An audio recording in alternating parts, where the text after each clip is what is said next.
South Lebanon में मची सबसे बड़ी तबाही।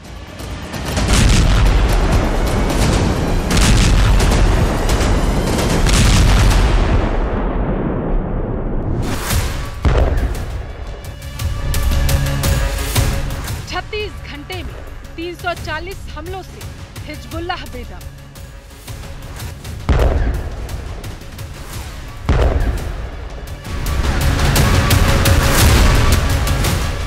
हिजबुल्लाह की कब्र खोदकर ही मानेंगे नेतन्याहू।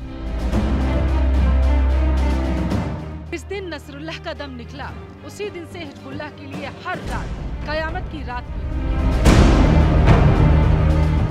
सुबह सवेरे, दिन, दोपहर, शाम, रात, किसी भी पहर हिजबुल्लाह के लड़कों पर इजराइल के बम बरस पड़ते हैं।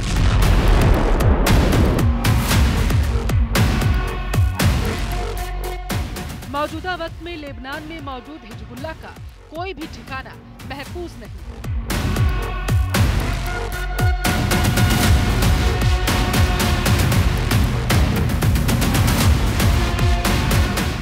हिजबुल्लाह के लड़ाके भी यही मानकर चल रहे हैं कि जब उनका आका नसरुल्लाह जमीन के 60 फीट नीचे होने के बाद भी नहीं बच पाया तो उनके बचने की गारंटी 0%।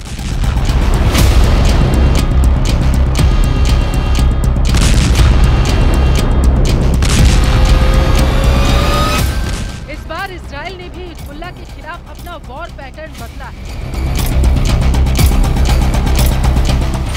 हिजबुल्लाह के ठिकानों पर इजराइल एक दो नहीं बल्कि एक एक ठिकाने पर एक साथ दर्जनों बम बरसा रहा, जिससे वहां मौजूद हिजबुल्लाह का एक भी लड़ाका जिंदा न बच पाए।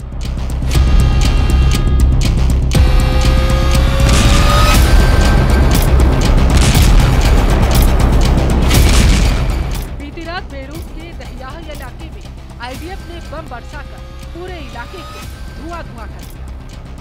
लेबनान से सिर्फ न्यूज़ 18 इंडिया दिखा रहा है आपको real ground zero coverage. News 18 India उन शोलों के बीच में अब तक गई है जहां पर ये रॉकेट्स गिरते हैं, जहां पे ये रॉकेट तबाही करते हैं। आप देख सकते हैं कि यहाँ पर कैमरास जो हैं 24 घंटे ऑन रहते हैं और इन्हीं में कैद होती है वो सारे एक्शन जो यहाँ पे रॉकेट्स गिरते हैं और उसके बाद आग लग जाती है, धुआं निकलता है।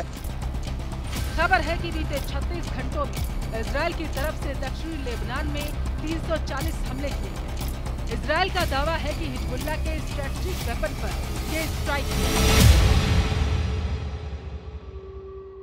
हिजबुल्लाह ने इन हथियारों को एक अंडरग्राउंड स्टोरेज फैसिलिटी में छिपाया था। इस दौरान हरेम अल हरीक इलाके में जोरदार बम धमाके देखे गए।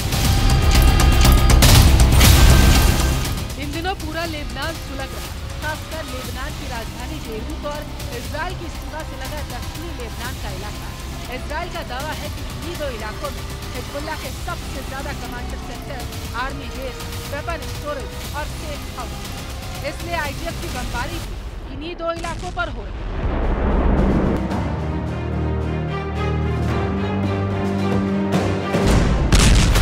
दुनिया के कई देशों की चिंता है कि लेबनान अगला गाजा बन जाएगा, जहां लाखों लोग बेघर हो चुके हैं, हजारों लोग मारे जा चुके हैं। इसलिए अंतर्राष्ट्रीय स्तर पर इजराइल पर सीज फायर करने का दबाव भी बनाया जा रहा है। खुद लेबनान के प्रधानमंत्री यूएन में सीज फायर की गुहार लगाने की बात कह चुके हैं, लेकिन इजराइल रुकने वाला नहीं और न ही किसी के दबाव में आने वाला है। इस वक्त दुनिया के कई देशों की त्योरियां इजराइल के प्रधानमंत्री पर चढ़ी हैं। 5 अक्टूबर को अमेरिका में व्हाइट हाउस के बाहर लगी इस तस्वीर को जरा देखिए। इस तस्वीर में इजराइल के प्रधानमंत्री को वॉर क्रिमिनल बताया गया। उन पर लेबनान और गाजा में बेरहमी का आरोप लगाया गया और इसी आधार पर दुनिया के कई बेंजामिन नेतन्याहू पर सीज फायर का दबाव बना रहे। लेकिन इजराइल के प्रधानमंत्री ने भी साफ कह दिया कि उनके ऊपर किसी दबाव का कोई असर नहीं होने वाला। यानी जब तक इजराइल अपने मकसद में कामयाब नहीं हो जाएगा तब तक न ही रुकने वाला है। फ्रांस के राष्ट्रपति इमैनुअल मैक्रों के साथ भी बातचीत के दौरान नेतन्याहू की तरफ से कहा गया, हम एक तरफा युद्ध विराम के खिलाफ हैं क्योंकि इससे लेबनान में सुरक्षा स्थिति में कोई बदलाव नहीं आएगा, बल्कि ये स्थिति पहले जैसी हो जाए।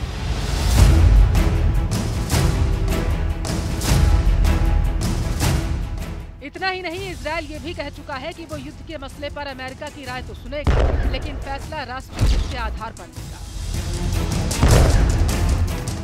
राष्ट्रहित सर्वोपरि।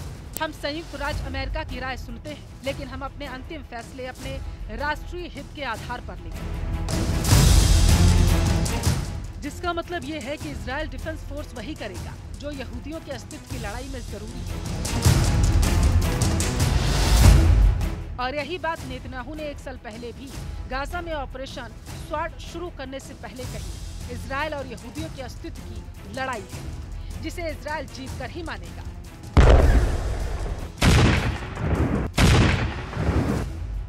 और जीतने का मतलब हमास और हिजबुल्लाह का संपूर्ण सर्वनाश।